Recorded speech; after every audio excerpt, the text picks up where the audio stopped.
Bismillahirrahmanirrahim. Assalamualaikum warahmatullahi wabarakatuh. Alhamdulillahi rabbil alamin. Wabihi nasta'in. Allahumma salli ala sayyidina Muhammadin al-fatihi lima ughliq wal khatimi lima sabaq. Nasirul haqqi bil haqqi wal hadi ila siratikal mustaqim wa ala alihi haqqa qadrihi wa miqdarihil azim.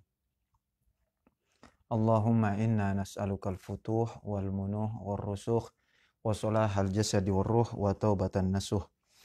Subhanaka la ilma lana illa ma 'allamtana innaka antal alimul hakim.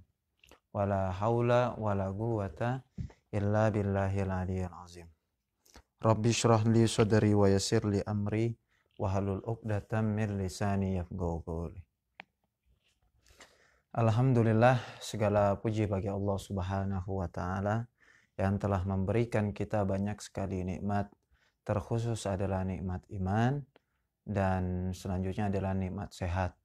Sehingga kita di malam hari yang insya Allah Allah berkahi, Allah masih memberikan kita kekuatan untuk bisa sama-sama belajar walaupun hanya melalui via udara ataupun online melalui siaran Facebook Radio JIC. Salawat serta salam tidak lupa kita selalu panjatkan kepada junjungan Nabi besar kita yaitu Sayyiduna Muhammad sallallahu alaihi wasallam wa huwa sayyidul anbiya wa sayyidul mursalin.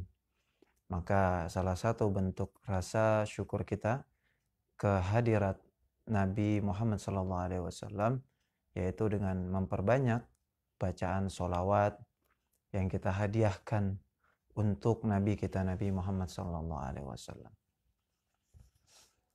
Jadi bukan berarti nanti dipahami bahwasanya Nabi membutuhkan itu semua, tidak. Malah sebaliknya, dengan kita membaca sholawat sekali, Allah akan membalas kepada kita dengan 10 kali. Ya, Allah akan membalas rahmat kepada kita 10 kali. Ya, dan itu semua adalah untuk kita kembali kepada kita. Adapun Nabi akan mendapatkan sesuatu yang tidak pernah akan habis. Dan memanglah pantas kita bersolawat kepada Nabi karena dalam sebuah hadis qudsi dikatakan laulaka ma khalaqtul aflak. Maka jikalau tanpa engkau wahai Rasulullah Sayyiduna Muhammad sallallahu alaihi wasallam, maka aku tidak akan pernah menciptakan alam semesta. Jadi memang Nabi Muhammad ini pantaslah untuk dipuji. Oleh karena itu kakeknya kalau tidak salah dari sebuah riwayat dikatakan memberikan nama yaitu Muhammad. Orang yang nanti kelak di kemudian hari akan selalu dipuji namanya. Baik dipuji oleh penduduk bumi maupun juga oleh penduduk langit. Dan kita beruntung Allah pilih sekali lagi untuk menjadi umat yang mulia, yaitu umat Nabi Muhammad SAW. Kita tidak dipilih oleh Allah untuk menjadi umatnya Nabi Musa, umatnya Nabi Isa, namun Allah memilih kita untuk menjadi umat Nabi Muhammad SAW. Oleh karena itu banyak sekali keutamaan yang terkhusus untuk umat Nabi Muhammad SAW. Dengan fadail yang begitu banyak, maka hendaklah kita selalu bersolawat kepada Nabi Muhammad SAW. Dan ada beberapa ulama yang memberikan statement gitu bahwasanya tidak ada amalan yang paling pamungkas gitu melainkan solawat kepada Nabi Muhammad SAW. Oleh karena itu banyak sekali redaksi solawat yang ada di seluruh dunia ini. Ada sholawat munjiat, ada sholawat nariyah gitu. Nah bebas, silahkan pakai yang mana aja gitu. Jadi kalau ada yang tidak percaya silahkan, tidak apa-apa gitu kan. Kita jangan ribut-ribut ya. Kalau kita yakin dengan sholawat tersebut, apalagi kita dapatkan dari seorang ustadz, kiai, nah sudah kita baca tiap hari. Kita jadikan amalan rutin. Jikalau tubuh kita membutuhkan asupan makanan, maka ruhaniyah kita pun membutuhkan asupan, yaitu dengan banyak berzikir. Nah, kita pilih zikiran tersebut, salah satunya adalah sholawat kepada Nabi kita, Nabi Muhammad SAW. Mitra JC yang dirahmati oleh Allah Subhanahu wa Ta'ala, di malam hari ini Bang Jai masih melanjutkan pembahasan kita tentang perintah ala safar untuk keluar atau berjalan fi thalabir rizki, untuk mencari rizki gitu. Jadi jangan sampai kita menjadi pribadi yang berputus asa, bukan pribadi yang hanya berdiam diri gitu. Jikalau di malam sebelumnya Bang Jai mengatakan bahwasanya memang rezeki tersebut dijamin gitu. Namun sekali lagi yang tidak kita ketahui adalah rezeki kita ada di mana. Jadi rezeki ini adalah perkara yang gaib gitu, yang tidak kita ketahui. Memang rezeki kita dijamin, namun kita tidak pernah tahu rezeki kita ada di mana. Apakah ada di pasar, apakah ada di kantor, apakah ada di jalan, ataukah ada di rumah orang lain, kita tidak pernah tahu, mitra JC. Nah, oleh karena itu pembahasan di sini lebih fokus apa al-hasu ala safari fi talabil ilm, fi talabil rizki. Itu perintah untuk kita keluar melakukan apa namanya? Ikhtiar, perjalanan untuk mencari rizki. Rizki dari siapa ya? Rizki dari Allah Subhanahu wa Ta'ala. Adapun jikalau manusia memberikan kita itu adalah sebuah wasilah saja, namun hakikatnya adalah rizki semua yang kita dapatkan ini adalah datang dari Allah Subhanahu wa Ta'ala. Karena kadang ya apa namanya, apa yang harus sebuah perkara yang harus diketahui oleh manusia itu harus ada sebab akibat gitu. Jadi kadang-kadang akal kita sulit untuk menerima sesuatu hal yang mustahil gitu. Namun itu pun pernah terjadi kepada Sayyidatina Maryam, yaitu ibunda Nabi Isa alaihissalam, yang mana beliau ada di dalam sebuah ruangan. Dan ada beberapa ulama yang menafsirkan bahwasanya ruangan tersebut dilapisi oleh 7 pintu dan setiap pintunya dijaga oleh setiap pengawal. Dan yang anehnya selalu ada makanan di tempat tersebut. Dan yang paling aneh lagi gitu, ini ada makanan saya sudah aneh gitu kan. Kok bisa ada makanan yang tidak ada orang yang mengantarkan makanan tersebut ke tempat itu. Dan yang lebih aneh lagi, makanan di ketika musim panas, makanan yang ada di meja Sayyidatina Maryam yaitu makanan yang ada di musim panas gitu. Jadi sebaliknya gitu. Misal di musim panas apa? Abangnya kurang tahu kalau misalnya iklim gurun gitu. Misal taruhlah kurma gitu di musim panas. Malahan makanan yang ada di meja tersebut sebaliknya makanan-makanan yang ada di musim dingin gitu. Ketika musim dingin malah sebaliknya gitu. Oleh karena itu di tempat itulah akhirnya Nabi Zakaria kalau tidak salah, Bang lupa, ya kalau tidak salah ya, kakeknya gitu. Nah itu berdoa atau bermunajat di tempat itu, yang biasa kita kenal dengan bertabarruk, mencari berkah. Nah hal-hal yang seperti itu kadang untuk di era modern ini menjadi perkara yang mustahil. Atau bahkan kita bisa bilang itu adalah perkara yang aneh. Atau bahkan jikalau ada orang yang mendapatkan hal tersebut, kita bilang ini orang yang sesat, gila. Namun bagi Allah tidak ada hal yang tidak mungkin gitu. Karena Allah memiliki sifat jaiz gitu. Di antara sifat-sifat Allah adalah salah satunya adalah sifat jaiz. Boleh-boleh aja gitu. Seperti api. Ya, kita sudah pahami bersama bahwasanya api itu adalah panas gitu. Namun ketika Nabi Ibrahim alaihissalam dilemparkan ke dalam sebuah api tersebut malah menjadi dingin. Nah ini kan di luar apa namanya, di luar logika manusia pada umumnya gitu. Malah kedinginan, kita kebakar gitu. Tapi berbeda. Nah inilah sifat jaiz Allah Subhanahu wa Ta'ala. Jadi sah-sah saja gitu. Namun akhirnya banyak beberapa ulama yang untuk menjaga ini semua, segala sesuatu kalau bisa diusahakan berlandaskan dengan syariat gitu. Karena takut-takut juga kadang ini semua adalah tipu daya iblis gitu. Ataupun jin. Nah, bisa-bisa saja gitu, tidak menutup kemungkinan. Ya, dia di kamar aja gitu kan, atau ada makanan gitu. Nah, ini kalau misalnya dia memiliki ilmu yang mapan, dia bisa membedakan antara ini adalah kemuliaan yang diberikan oleh Allah, atau juga bisa saja ini adalah tipuan, makar dari iblis, laknatullah alaih. Jadi perkara rezeki ini adalah perkara yang gaib. Namun berlandaskan dari pembahasan di sini ini harus sesuai dengan syariat gitu. Nah, sebelumnya sudah Bang dia bahas tentang bait yang pertama, yaitu biladullahi wasi'atun fadha'an wa rizqullahi fid dunya fasih. Bumi Allah ini tuh luas, bagaikan hamparan gitu. Wa rizqullahi fid dunya fasih, dan rezeki Allah pun begitu. Di dunia ini fasih ay wasi' ay katsir, ya banyak gitu. Jadi jangan sampai kita berkecil hati. Itu di bait yang pertama. Nah, kita sekarang masuk ke bait kedua. Bismillahirrahmanirrahim. Fakul lil ghaidina ala hawanin.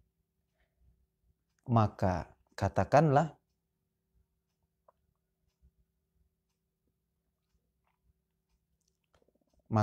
katakanlah bagi orang-orang yang duduk. Fa di sini untuk istimror gitu, kelanjutan. Maka kemudian katakanlah kul anta gitu. Karena ini adalah fi'il amar, kata perintah. Jadi domirnya mustatir wujuban. Jadi domirnya harus disembunyikan. Kul anta aslinya. Katakanlah, engkau katakanlah gitu. Kemudian engkau katakanlah lil qaidina, bagi orang-orang yang sedang duduk ala hawanin. Ai fi rahatin. Orang-orang yang duduk santai ataupun berpangku tangan. Apa yang dikatakan? Apa yang kita katakan kepada mereka orang-orang yang bersantai, berleha-leha? Idza dhaqa bikum ardun fasihu. Apabila dhaqa artinya sempit ataupun kecil bisa. Apabila telah sempit, engkau telah merasakan kesempitan gitu. Bumi ini fasihu, ya. Maka ai irhalu, ai idhabu, ai safiru, ya, fasihu. Jadi fa di sini adalah fa jawab dari idza. Apabila bumi ini engkau rasakan sempit atau tempat ini engkau rasakan kecil gitu, fasihu, ai irhalu, ai idhabu, pergi dah kemana kek. Karena apa, bumi negeri Allah itu luas gitu. Nah, kita aja kadang yang tinggal di utara khususnya gitu ya. Ini aja nggak semua tempat tiap hari itu kita kita datangi kadang. Kayak daerah Pluit, bagi orang-orang yang tinggal di Koja. Gading saja nggak tiap hari kadang kita lewati gitu. Maka irhalu gitu. Kalau kita sudah merasa, kayaknya udah susah nih nyari rezeki di sini gitu. Makanya kadang Bang Jai perhatikan gitu. Banyak sekarang, khususnya di daerah sini gitu ya, yang Bang Jai perhatikan gitu. Tempat-tempat yang dulunya sepi, itu sekarang sudah mulai ramai. Ya, banyak orang-orang yang berdagang di situ. Tempat itu tuh dulu terkenal sepi gitu.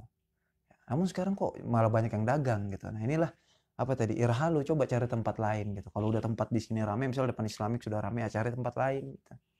Karena banyak juga penduduk-penduduk di sana yang tidak ada fasilitas kadang. Ketika Bang Jai pulang kampung gitu ke daerah Jambi ya. Di situ untuk kayak makanan-makanan yang khusus ada di Jakarta gitu, apalagi makanan-makanan unik lah gitu yang saat ini ramai gitu, entah itu berupa sosis, minuman, bubble, apapun itulah, itu belum tentu di daerah lain tuh ada gitu. Jadi kadang kenapa nggak kita coba mencari rezeki atau mengais rezeki di tempat lain? Karena kadang penyebaran di negara kita ini kadang tidak merata gitu. Mall hanya kadang ada di kota-kota besar gitu, belum tentu di kota-kota kecil tuh ada mall kadang. Pertamina misalnya hanya ada di kota-kota besar. Itu di kampung Bang Jai di Kuala Tungkal gitu, di Jambi Hulu gitu kan. Tanjab Timur, Tanjab Timur ya. Tanjab Timur. Nah, itu pom bensin untuk di wilayah itu maksudnya pom bensin besar ya. Itu cuma ada satu gitu. Untuk di tempat itu. Ya. Kalau misalnya ada dua, mungkin bagi orang yang buka lagi di situ, ini adalah peluang usaha atau peluang rezeki gitu. Oleh karena itu tadi di sini dikatakan fasihu ay irhalu ay idhabu. Apa yang dimaksud? Kul man la yashtagil talaban rizqi wa huwa ya'ishu fi haqaratin. Dibaca yang pertama tadi fakulil ghaidina ala hawanin. Katakanlah bagi siapapun orangnya itu la yashtagil, yang mana dia tidak menyibukkan dirinya, tolaban rizki, halnya adalah keadaannya yang mana dia tidak mencari rizki, wa huwa ya'ishu fi haqaratin, maka hakikatnya gitu atau sesungguhnya dia itu hidup di dalam kehinaan. Jadi orang-orang yang hanya berpangku tangan itu ya hina gitu, hakoroh, penuh dengan celaan gitu. Ya sama kayak kita misal berdiam diri saja udah lulus kuliah misal, diam aja di rumah nggak ada usaha gitu keluar. Nah, kadang nih celaan dari abang kah, adek kah gitu, bahkan orang tua atau bahkan saudara. Ya, nah, udah dikatakan di sini ya isyu fi aqaratin. Pakai fiil mudhari lagi, akan terus menerus dia hidup di dalam kehinaan jikalau dia tidak ada usaha. Keluar dah gitu. Ya kemana kayak gitu. Silaturahim lah paling minimal. Kita cari informasi. Atau melamar sebuah pekerjaan. Atau jika memang termasuk orang-orang yang ingin berjiwa bebas, lepas, tidak ingin diatur, ya berdagang lah. Bisa dagang online gitu. Sekarang lebih canggih lah ya. Jadi pun kita harus ngasih penjelasan sama orang-orang rumah. Enggak, kok nggak diem aja, ini lagi dagang online gitu kan. Ya.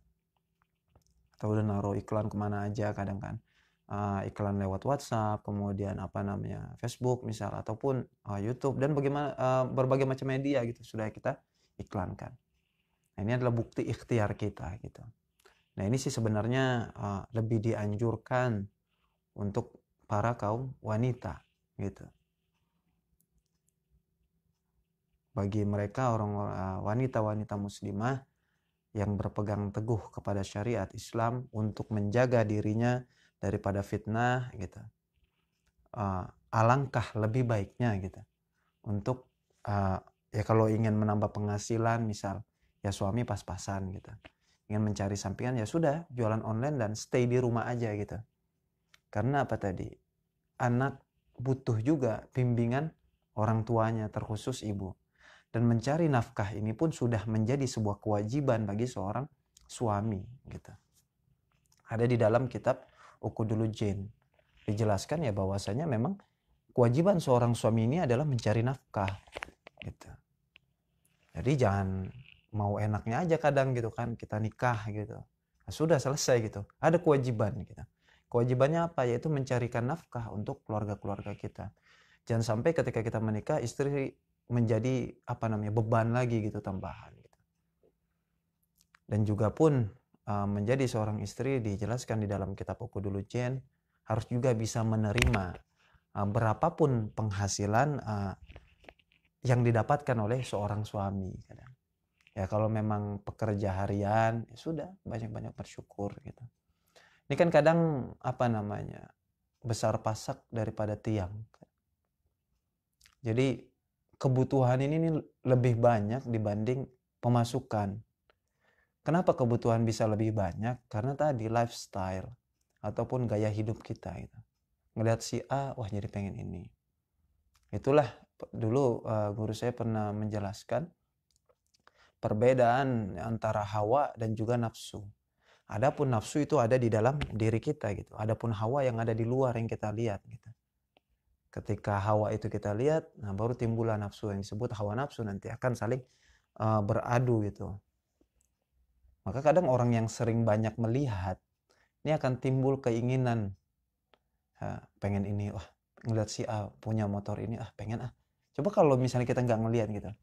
Sama seperti orang-orang yang hidup di kampung gitu, bukan di perkotaan. Ya anggaplah tidak memiliki fasilitas smartphone lah ya. Nah dulu kan kalau misalnya kita di kampung itu tinggal ya memang seadanya, secukupnya gitu. Dan itu pun cukup, bahkan lebih kadang bisa menabung untuk berangkat haji gitu. Namun sekarang berbeda gitu. Sampai gaya hidup ini masuk ke daerah-daerah kadang. Ya karena setiap orang hampir sekarang pegang smartphone gitu kan. Dan sudah mengerti aplikasi-aplikasi software yang berbagai macam, apalagi ada toko online gitu kan. Nah ini yang kadang gitu kita tidak bisa menahan hawa nafsu kita untuk memuaskan hasrat kita gitu ketika kita banyak melihat gitu. Oleh karena itu alangkah lebih baik pun jikalau tadi kembali ke awal, jikalau ingin jualan online. Nah, ini diperuntukkan untuk para kaum wanita. Jadi untuk menjaga diri gitu, timbul dari fitnah. Kalau kaum wanita bekerja di luaran, ini lebih cenderung kadang bukan. Jadi agama sebenarnya sudah menasehatkan gitu kan, sudah memberikan peringatan gitu. Dan setelah diberi peringatan, ya namanya kita manusia kadang kan ya masih belum bisa untuk menerapkan hukum-hukum tersebut dalam kehidupan sehari-hari. Hingga akhirnya ya tadi gitu, ketika wanita keluar, ya mohon maaf gitu, banyak sekali kasus pemerkosaan, penculikan, kemudian juga kasus pelakor. Nah, ini karena sering keluar kan gitu. Wanita-wanita ini sering sekali di luar gitu, berinteraksi dengan yang bukan mahram kadang. Sudah gitu tidak menutupi auratnya kadang, tidak menutupi aurat. Inilah yang akan tadi menimbulkan fitnah. Jadi ada sebuah penjelasan yang dijelaskan oleh guru saya ketika itu, jikalau kita memandang wanita itu dari depan, maka iblis nongkrong di mukanya gitu kan. Jadi pokoknya kita lihat cakep aja, kayak kesemsem gitu. Padahal sih biasa-biasa aja gitu kan. Inilah tadi tipu daya iblis kadang.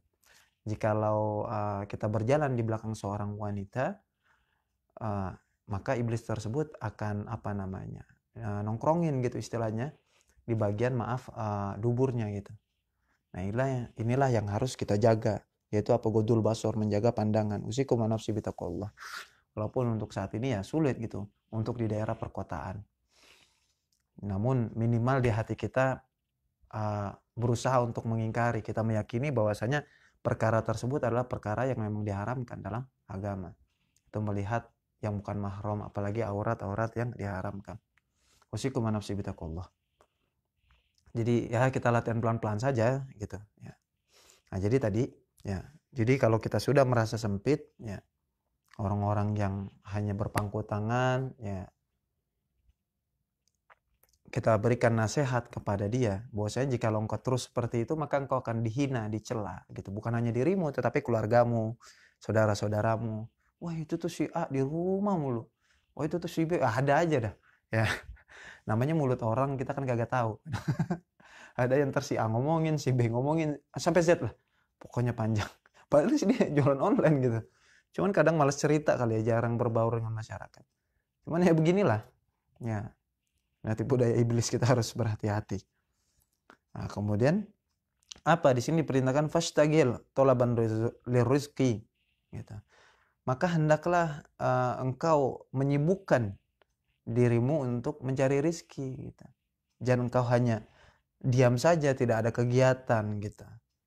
Kalau engkau seperti itu terus gitu, maka engkau akan hidup dalam kehinaan, celaan orang. Wa idza sya'urta bidhiqil ardi, ay bidhiqil ardi gitu. Ada yang bacanya dhaik, ada yang dhiq. Ya, bidhiqil ardi farhal tolaban ardan siwaha gitu. Maka jikalau engkau telah merasakan tempat yang kamu tempati itu sempit gitu, farhal, maka pergilah ke tempat lain gitu. Tolaban ardan siwaha, maka carilah lapak baru gitu atau daerah baru lah gitu. Karena apa tadi, biladullahi wasi'atun fadha'un. Ya, maka bumi Allah ini nih luas yang dihamparkan gitu. Jadi kalau memang kita kira-kira ya di sini kayaknya udah susah nih nyari rezeki, udah nggak ada peluang gitu di kota nih. Ya banyak kan ya perantau-perantau yang datang ke kota gitu, namun tidak membuahkan hasil. Kadang ya sudah, cari kota lain gitu. Kita tidak pernah tahu rezeki kita di mana gitu. Jangan patah semangat. Namun satu hal, jangan sampai kita melupakan kewajiban kita terhadap Allah Subhanahu wa taala, yaitu untuk menunaikan hak-haknya Allah. Kadang ketika kita sibuk mencari rizki, salah satu penghambat rizki yang ingin Allah berikan kepada kita adalah karena ketika kita sudah mencari rizki, kita sudah melupakan kewajiban-kewajiban kita. Kenapa? Kita fokus gitu. Wah, ini pagi kadang dagang malam gitu kan, toto bablas, subuh nggak sholat gitu. Bangun toto siang lah, habis zuhur langsung belanja lagi misal, atau pagi belanja lagi, pulang-pulang jam 2 belum sholat zuhur tuh. zuhur udah siap-siap tuh buat dagang lagi sore kalau yang dagangnya malam gitu. Nah ini jangan sampai gitu ya. Jangan sampai kita melupakan kewajiban-kewajiban kita. Karena dengan kita meninggalkan kewajiban-kewajiban kita, nah ini adalah penghambat rizki yang ingin Allah berikan kepada kita. Gitu. Jadi walaupun kita diperintahkan untuk ikhtiar, namun jangan sampai untuk melupakan kewajiban kita terhadap Allah Subhanahu wa taala. Malah justru ketika kita memperbaiki kualitas ibadah kita kepada Allah Subhanahu wa taala, malah Allah akan memberikan kemudahan gitu. Jadi kita nggak capek gitu. Karena apa? Kita yakin bahwasanya yang memberikan kemudahan ini Allah. Kita yakin bahwasanya yang memberikan rezeki ini Allah. Kita pun harus yakin bahwasanya yang mendatangkan para pembeli-pembeli ini adalah Allah. Gitu. Mau kita pasang iklan seabrek-abrek ya. Mau iklan di mana? Plang ini. Di sini plang, di situ plang. Belum iklan lagi lewat sosial media gitu. Kita yakin dengan hal tersebut bisa menambah kualitas daya beli kita, ya. Nah ini ditakutkan gitu. Kita akan melupakan Allah Subhanahu wa taala. Maka yang pertama kali harus kita benahi adalah hubungan kita kepada Allah Subhanahu wa taala. Ini adalah pesan yang diberikan diberikan dari guru saya ketika itu. Ya ketika udah sibuk gitu kan, bisnis ini, bisnis itu, atau kerja ini, kerja itu. Nah, kita pengen hasil yang besar gitu kadang. Namun kerja kita ataupun yang dimaksud di sini adalah ibadah kita kepada Allah ya biasa-biasa aja, bahkan sampai-sampai meninggalkan perkara yang wajib. Kita tidak usah berbicara yang sunnah dulu gitu, perkara yang wajib gitu. Sholat subuhnya kesiangan, ya mending kalau misalnya dikodok gitu. Nah ini kadang tidak sholat subuh gitu kan, tidak sholat zuhur. Karena tadi kadar minimnya ilmu yang kita miliki inilah yang membuat kita pun akhirnya tidak mengetahui kunci yang sebenarnya gitu. Oleh karena itu jangan pernah bosan untuk duduk di majelis-majelis ilmu. Orang yang bangun pagi ya, maka Allah akan mudahkan rezekinya. Bahkan kalau bahasa orang dulu gitu pamali lah ya. Istilah itu istilahnya. Pamali jangan tidur pagi-pagi ntar rezeki lu dipatok ayam gitu. Ngapa rezeki kita patok ayam? Orang kita minum kopi. Ayam ngopi ya, Pak. Nah, ini istilah saja kita maksudnya. Jadi ya bangunlah pagi gitu. Bangun sholat subuh. Kemudian kita berzikir kepada Allah. Sebelum kita berangkat ke kantor. Sebelum kita menunaikan aktivitas-aktivitas kita. Atau kalau masih ada waktu ya kita sholat duha. Gitu setelah sudah isyraq. Sudah lewat isyraq. Baru kita laksanakan sholat duha. Gitu. 2 rakaat saja tidak apa-apa, yang penting istiqomah gitu. Jadi pun jangan sampai gitu kan lah ini belain duhanya subuhnya kagak gitu. Kebalik. Belain sunnah ninggalin yang wajib. Berarti ini maksudnya dari sisi fikih hukum kurang mengerti gitu. Duhanya rajin banget bahkan sampai 12 rakaat gitu. Lah subuhnya kagak sholat lagi mana? Masih tinggian perkara yang wajib, namanya wajib gitu, harus gitu. Sunnah inilah ibarat kalau kerjaan tuh ibarat lemburan gitu. Kalau Senin sampai Jumat ini perkara yang wajib lah istilahnya kan. Sabtu Minggu tuh lemburan terus sunnah dah. Mau masuk-masuk kagak gitu kan. Lemburan gitu. Ya. Jadi jangan belain lemburan gedean gaji pokok gitu kan dibanding lemburan. Gitu. Jadi gedean sholat wajib dibanding sholat sunnah gitu. Karena banyak kadang melihat gitu yang salah kaprah kadang kan ya, dan akhirnya jadi ramai gitu kan, duhanya kencang banget sampai 12. Udah subuh emang tadi kayak kelihatan bangun kesiangan belum lah, subuh dulu gitu kan. Baru duha dah gitu, antar zuhur lagi waktunya sholat gitu kan. Maka dengan ini semua tadi hubungan kita sama Allah tetap baik gitu kan, maka insya Allah dengan kita memohon minta dah gitu ya, jangan malu-malu untuk minta gitu, bermunajat sama Allah. Allah paling senang gitu ketika seorang hamba memohon kepadanya. Ini menunjukkan penghambaan diri seorang hamba, karena ya kita abdun gitu kan, hamba gitu ya, hamba ya harus minta sama rajanya gitu. Raja kan senang dipuji gitu kan, ini raja alam semesta gitu kan. Kita pakai kalimat-kalimat thayyibah, alhamdulillah dulu, kita bersolawat kepada Nabi, kita doakan untuk orang tua kita, baru kita munajat deh. Gitu, kita minta apa yang ingin kita minta, hajat-hajat kita gitu. Jadi jangan sampai gitu. Jangan sampai kita melupakan kewajiban kita terhadap Allah dengan kita sibuk mencari rezeki saja gitu. Justru dengan kita memperbaiki ibadah kita kepada Allah, ini akan mempermudah gitu, akan mempermudah. Sekali lagi Bang Ji ulangi, akan mempermudah proses ya, pencarian rezeki kita. Bahkan kadang rezeki yang datang ke kita gitu. Ya, tidak ada yang tidak mungkin jika Allah sudah berkehendak gitu. Ini adalah sebuah tauhid gitu. Kita harus yakin gitu. Ketika kita sudah memperbaiki hubungan kita dengan Allah, maka tidak ada yang tidak mungkin bagi Allah. Nah, kadang ibangnya ada beberapa tempat gitu lokasi memang kuliner, bukan kuliner, makanan yang emang kayaknya enak gitu. Dan Bang J emang hobi gitu. Namun tempatnya ini unik gitu. Dia berada di dalam gang, yang mana di dalam gang ini ada lagi gang kecil gitu. Dan orang rame aja gitu beli ke situ, habis. Dia enggak jualan di pinggir jalan, dia enggak jualan di mall, tapi orang yang datang ke situ. Ini kan apa gitu. Nah, inilah Allah yang menggiring gitu.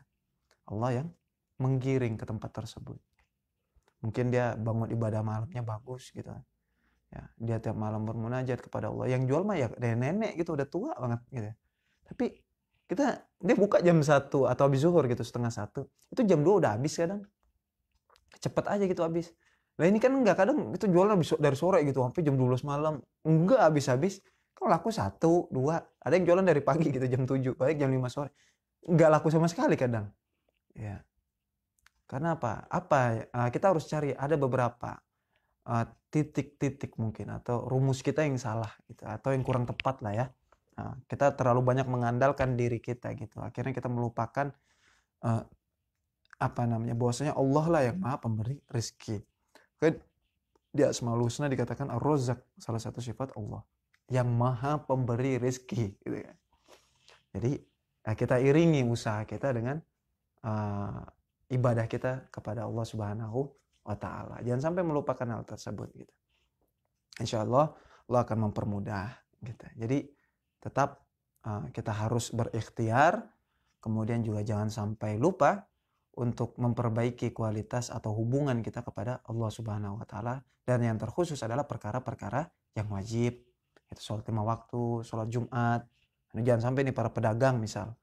Ya, ini ya karena belain dagangan sampai-sampai nggak sholat Jumat gitu. Nah, ini waduh, fardu ain. Jadi sholat Jumat tuh fardu ain gitu. Setiap orang harus ya, kecuali memang syarat dan rukunnya tidak terpenuhi. Nah, kalau di mazhab Asy-Syafi'i misal harus 40 orang, nggak nyampe 40 orang yang mustautin gitu misal, yang menetap di situ, nah boleh dah sholat zuhur dah, cuman kan tetap sholat kan. Ini Jumat kagak, zuhur kagak, ya Allah, nauzubillah min zalik. Sama-sama kita membenahi kualitas ibadah kita. Jadi bukan berarti Bang J merasa lebih baik, tidak. Tapi kita belajar bersama-sama. Karena mungkin apa yang Bang J ucapkan itulah yang Bang J alami kadang. Ya dulu ya memang begitulah. Kualitas ibadahnya, waduh, asal-asalan lah. Ya, jadi sama-sama lah kita merubah diri kita untuk menjadi lebih baik. Sampai Allah datang untuk menjemput kita. Ketika Allah datang memanggil kita, maka kita sudah cukup. Insya Allah, amin ya robbal alamin. Nah, mintalah semoga yang sedikit ini bisa bermanfaat, khususnya bagi diri saya pribadi. Usikum wa nafsi bitaqwallah. Rabbi zidni ilman warzuqni fahman. Terima kasih atas segala perhatiannya. Syukuran katsiran ala ihtimamikum. Wassalamualaikum warahmatullahi wabarakatuh.